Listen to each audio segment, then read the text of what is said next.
Welcome back to the channel guys. तो आज के इस लेक्चर में हम एक नया टॉपिक का स्टार्ट करेंगे। इस टॉपिक का नाम है केमिकल इक्विलिब्रियम। अगर हम जेई और नीट के बारे में बताते हैं तो जेई और नीट में हर एक साल इस टॉपिक से एक या दो क्वेश्चन पक्का आता है, तो ये भी बहुत इंपॉर्टेंट टॉपिक है। तो शुरू करते हैं।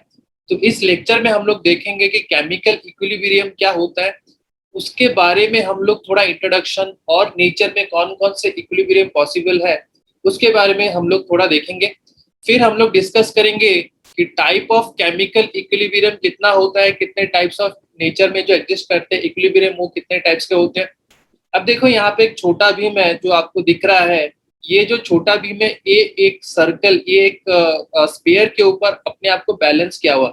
इसका मतलब ये है कि ये एक इक्विलिब्रियम स्टेट पे, ठीक है। अब इसका आप लेफ्ट या राइट पैर देख लो। लेफ्ट एंड राइट पैर वो जो है एक बैलेंस पोजीशन में है, या फिर हम लोग इसको ऐसे बोल सकते हैं कि ये एक इक्विलिब्रियम पोजीशन पे है, ठीक है। तो सिमिलरली कोई भी एक इक्विलिब्रियम का मतलब क्या होता है कि एक बैलेंस फॉर्म में है। तो इसी तरीके से क्या होता है कि नेचर में बहुत सारे ऐसे केमिकल रिएक्शंस हैं जो इस तरीके का इक्विलिब्रियम को फॉलो करते हैं।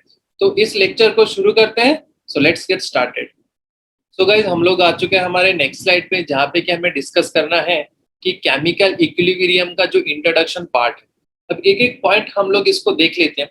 पहला पॉइंट ये बताता है कि whenever we heard about word equilibrium, a picture arises in our mind an object under influence of two opposite force। देखो इसको हम लोग कैसे एक्सप्लेन कर सकते हैं। जब हम कोई भी इक्विलिब्रियम वर्ड हम लोग सुनते हैं तो होता क्या है, इक्विलिब्रियम का मतलब ये होगा हमारे दिमाग में कि वो एक बैलेंस फॉर्म में होगा, ना वो किसी एक तरफ झुका होगा। तो इसको आप एक सी सॉ में एग्जाम्पल के तौर पे ले सकते हैं। मान लो कि सी सॉ है, ठीक है। यहाँ पे दो बच्चे खेल रहे हैं और उनका जो वेट है सेम है। वेट सेम है मतलब अब मान लो कि 40 kg, ठीक है। एट ए पर्टिकुलर टाइम पे ये दोनों जो है वो बैलेंस फॉर्म में होंगे। तो इसी का ही मीनिंग होता है इक्विलिब्रियम। फिर नेक्स्ट पॉइंट देख लेते हैं। For a chemical reaction it is also true, मतलब जो इक्विलिब्रियम स्टेट है ये केमिकल रिएक्शन के लिए भी ये ट्रू होता है, ये सच होता है। तो हम लोग केमिकल इक्विलिब्रियम में ये चीज पढ़ेंगे कि एक रिएक्टेंट होगा, एक प्रोडक्ट होगा, और वो दोनों जो है वो बैलेंस फॉर्म में प्रेजेंट होंगे। नेक्स्ट पॉइंट देख लेते हैं। A chemical reaction can exist in a state of equilibrium balancing forward and backward reaction.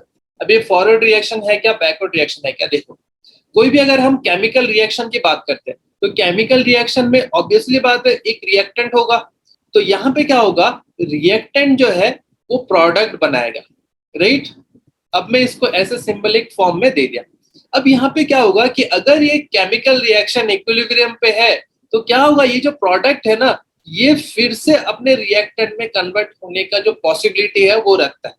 तो इसी तरीके का जो रिएक्टेंट जो है वो प्रोडक्ट में कन्वर्ट हो सकता है और प्रोडक्ट जो है वो रिएक्टेंट के फॉर्म में कन्वर्ट हो सकता है।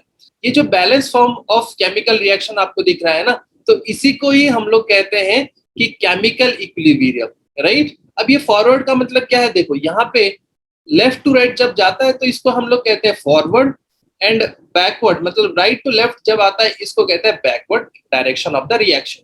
सो नेक्स्ट पॉइंट हम लोग देख लेते हैं कि symbolic representation of a chemical changes in terms of reactant and product is called chemical reaction. मतलब यहाँ पे जो सिंबॉलिक रिप्रेजेंटेशन है हम लोगों ने दिखाया कि रिएक्टेंट एंड प्रोडक्ट में कन्वर्ट होने का जो पॉसिबिलिटी है और वो फॉरवर्ड एंड बैकवर्ड डायरेक्शन में शो करने का जो रिएक्शन की जो प्रॉपर्टीज है उसी को ही हम लोग कहते हैं केमिकल रिएक्शन, ठीक है, in the form of equilibrium, right. I guess ये जो इंट्रोडक्शन पार्ट है ये बहुत ही बेसिक सा है। आई गेस आपको बेसिक में जो फंडामेंटल चाहिए वो पॉइंट आप समझ में आ गया होगा। सो गाइज, हम लोग आ चुके हैं हमारे नेक्स्ट स्लाइड पे, जहाँ पे कि हमें डिस्कस करेंगे कि कितने टाइप ऑफ केमिकल रिएक्शंस होते हैं, उनका क्लासिफिकेशन। कोई भी केमिकल रिएक्शन है उसको हम डिफरेंट कैटेगरीज में डिवाइड कर सकते हैं। तो पहला कैटेगरी है on the basis of their physical state, कि उनका फिजिकल स्टेट में हम लोग उसको क्लासिफाई करेंगे। अब फिजिकल स्टेट में हम लोग यहाँ पे मीनिंग क्या है कि वो सॉलिड स्टेट पे है या लिक्विड स्टेट पे है या फिर गैसियस स्टेट पे है। ऑन द बेसिस ये हम लोग क्लासिफाई कर सकते हैं। तो उसको हम दो फॉर्म में क्लासिफाई करते हैं, एक तो है होमोजेनियस, दूसरा है हेट्रोजेनियस। अब देखो होमोजेनियस का मतलब क्या है कि जो रिएक्टेंट है एंड द प्रोडक्ट है वो क्या होगा, अपने सेम सेम फिजिकल स्टेट पे प्रेजेंट होगा, ठीक है ना।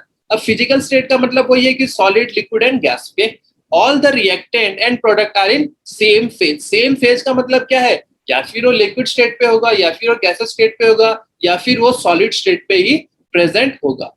अब इसका एक एग्जांपल देख लेते हैं। एग्जांपल है N2, ठीक है। N2 ये गैस फॉर्म में है। अब इसको रिएक्शन करवाएंगे H2 के साथ। H2 मतलब 3H2, ये भी एक गैस के फॉर्म में है।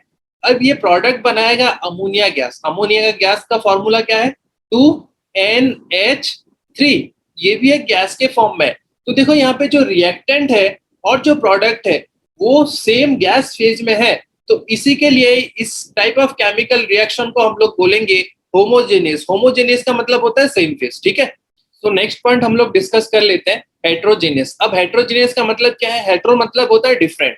इसका मतलब ये होगा कि जो रिएक्टेंट एंड प्रोडक्ट है ये दोनों अलग अलग फेज पे प्रेजेंट होगा। एग्जाम्पल देख लेते हैं। एग्जाम्पल है जिंक, ठीक है। जिंक है सॉलिड के फॉर्म में। अब इसको हम लोग रिएक्शन करवाएंगे कार्बन डाइऑक्साइड। कार्बन डाइऑक्साइड का जो स्टेट है वो गैसेस स्टेट है।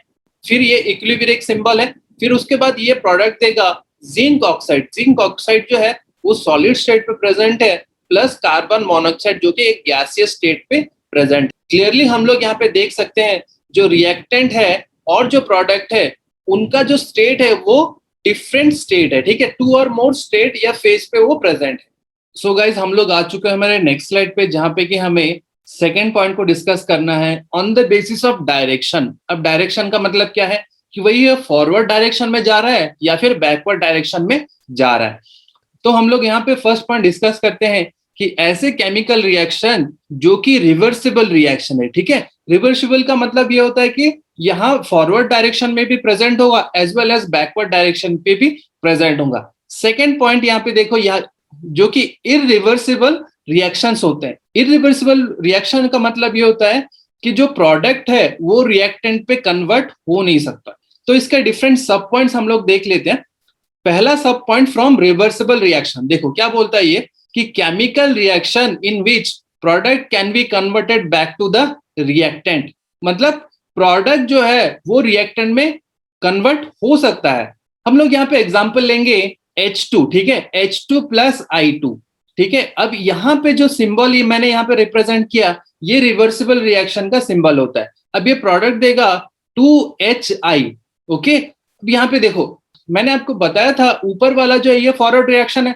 तो देखो नीचे क्या हो रहा है, हमारा जो प्रोडक्ट है, प्रोडक्ट जो है वो कन्वर्ट हो रहा है रिएक्टेंट पे, राइट। तो इस तरीके का जो रिएक्शन है उसको हम लोग बोलेंगे रिवर्सिबल रिएक्शन।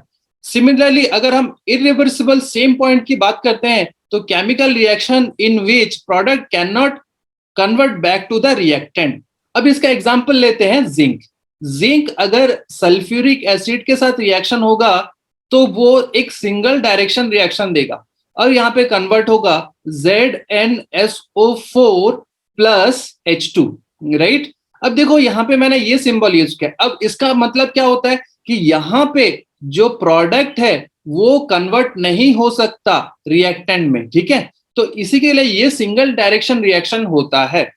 नेक्स्ट पॉइंट हम लोग देख लेते हैं, proceed in forward as well as backward reaction. तो देखो ऊपर वाला जो है इसको हम लोग बोलेंगे फॉरवर्ड रिएक्शन, नीचे जो है इसको हम लोग बोलेंगे बैकवर्ड रिएक्शन। सिमिलर पॉइंट अगर इरिवर्सिबल वाला देखते हैं तो यहाँ पे क्या होता है कि एक सिंगल डायरेक्शन रिएक्शन होता है, मतलब कि रिएक्टेंट हमेशा कन्वर्ट होगा प्रोडक्ट में।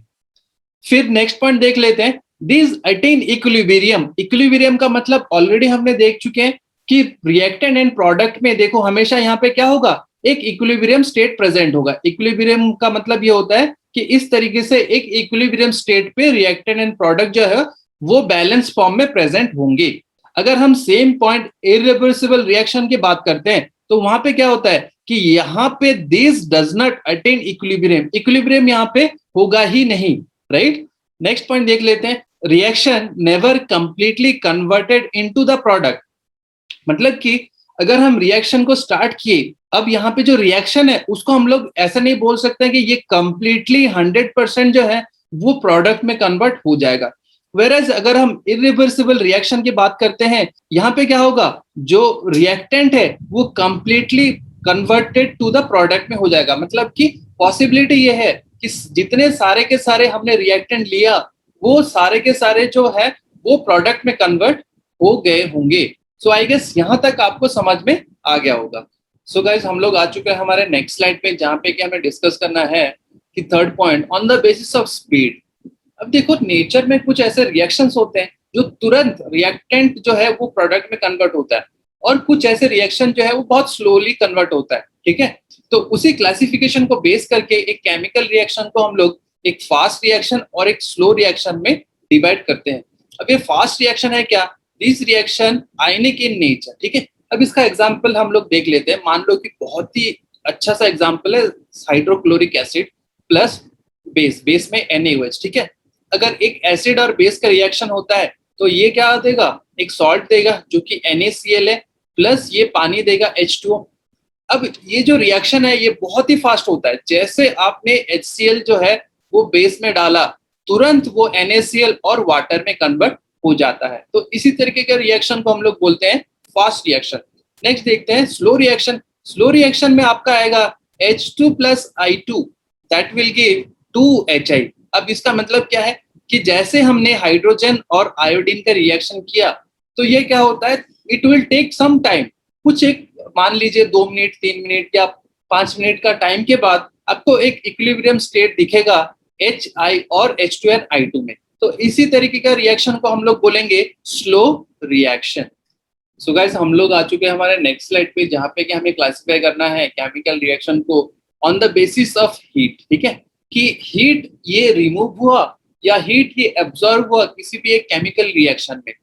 अब on the basis of that heat हम लोग एक केमिकल रिएक्शन को एक्सोथर्मिक रिएक्शन में क्लासिफाई करते हैं एंड एंडोथर्मिक रिएक्शन में क्लासिफाई करते हैं। अब एक्सोथर्मिक रिएक्शन है क्या, heat is evolve in this type of reaction.